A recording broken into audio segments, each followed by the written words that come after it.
আমার নাম জোসেফ হালদার। আমি ফ্যান্সা বাংলাদেশের প্রতিনিধিত্ব করছি। স্যার আমাদের সবগুলো নেটওয়ার্কের পক্ষে চমৎকারভাবে বাংলাদেশের পানি, স্যানিটেশন এবং স্বাস্থ্য পরিচর্যা এই বিষয়ে বর্তমান যে বাস্তবতা এবং তার সঙ্গে বাজেটের যে সম্পর্ক সুন্দর করে এখানে তুলে ধরেছেন। এবং এগুলোই কিন্তু মাঠ পর্যায়ে আমাদেরও পর্যবেক্ষণ। সেটা আমি শুধু এখানে ফ্যান্সা বাংলাদেশ 120টা মেম্বার অর্গানাইজেশন যারা ওয়াটার সাপ্লাই স্যানিটেশন প্রোগ্রাম বাস্তবায়ন করে সারা দেশে, ফ্যান্সা বাংলাদেশের বর্তমানে একটি প্রকল্প চলমান আছে। আমি সেই প্রকল্পের দু একটা ইনফরমেশন এখানে স্যারের উপস্থাপনার সঙ্গে যুক্ত করব, যেটা আপনাদেরকে আরও একটু পরিষ্কার ধারণা হয়তো দিবে যে এই এই প্রকল্পের আওতায় আমরা নিরাপদ স্যানিটেশন ব্যবস্থা এইটা বাস্তবায়ন করার চেষ্টা করছি। এটা আমরা ফ্যান্সা মেম্বাররা বাস্তবায়ন করছি না, এই বাস্তবায়নের দায়িত্ব স্থানীয় সরকারের এবং স্থানীয় সরকারই তার জন্য দায়বদ্ধ। তার আওতায় আমরা বরিশাল সিটি কর্পোরেশন, যেটা উপকূলীয় অঞ্চলে, বরিশাল সিটি কর্পোরেশনে শ্রীমঙ্গল পৌরসভা, যেটা হাওড় এবং টি গার্ডেন পরিবেষ্টিত একটি পৌরসভা, সেখানে কাজ হচ্ছে। গাইবান্ধা পৌরসভা, যেটা বন্যা এবং চরাঞ্চলের অধ্যুষিত, এবং গাইবান্ধায় একটি ইউনিয়ন, মুক্তিনগর ইউনিয়ন, এই চারটা এলাকায় এই কাজটা হচ্ছে। এই কাজটাতে আমরা দেখেছি যে স্যাম্পল বেসিসে একটা কম্প্রিহেন্সিভ সার্ভে এখানে আমরা করেছি আমাদের এই প্রকল্পের আওতায়।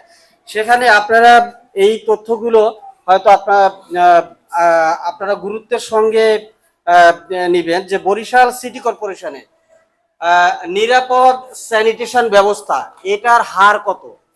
13%, মাত্র 13%। শ্রীমঙ্গল পৌরসভায় সেখানে নিরাপদ স্যানিটেশন ব্যবস্থা তার হার কত? 9% মাত্র। এই শ্রীমঙ্গল পৌরসভা আমি একটু যোগ করতে চাই যে শুধুমাত্র যেন আমরা ভেবে না নেই যে সেখানে টি গার্ডেনের কারণেই স্যানিটেশন ব্যবস্থাপনা এত কাভারেজ এত দুর্বল, কারণ পৌরসভার মধ্যে টি গার্ডেনের অংশ খুব বেশি পড়েনি।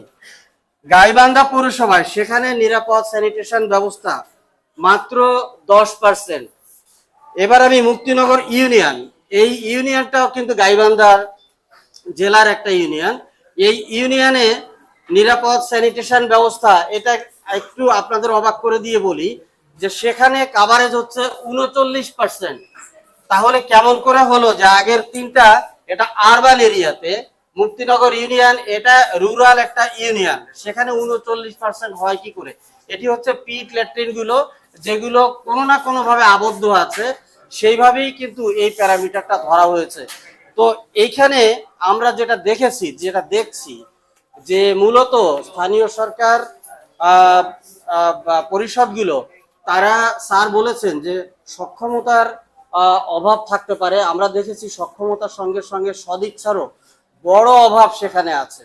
আর এই সক্ষমতা, সদিচ্ছা ইত্যাদির সঙ্গে কিন্তু যুক্ত হচ্ছে বাজেট বরাদ্দের যে বিষয়টা, সেই জায়গাটা যুক্ত হচ্ছে যে তাদেরকে আমরা সদিচ্ছ করার চেষ্টা করে কিছু দূর এগিয়ে নিলেও বারবার তারা যে প্রসঙ্গটা তুলেন যে আমাদের বরাদ্দ নাই, আমাদের যথেষ্ট বাজেট বরাদ্দ নেই বলেই এই কাজগুলো করা যাচ্ছে না।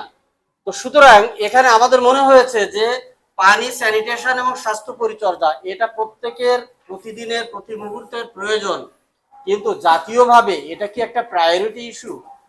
আমাদের মনে হয়েছে, এবং আপনারাও নিশ্চয়ই স্বীকার করবেন মিডিয়া থেকে, যে আসলে এটি জাতীয়ভাবে এখনো একটা প্রায়োরিটি ইস্যুতে পরিণত হয়নি। তা প্রায়োরিটি ইস্যুতে যদি পরিণত না হয়, বাজেট বরাদ্দ খুব স্বাভাবিকভাবেই সেখানে প্রায়োরিটি পাচ্ছে না, বাজেট প্রয়োজনীয় বাজেট বরাদ্দটা হচ্ছে না। সেই বাজেট বরাদ্দটাই আমরা চাই এবং আপনাদের সহযোগিতা চাই। ধন্যবাদ।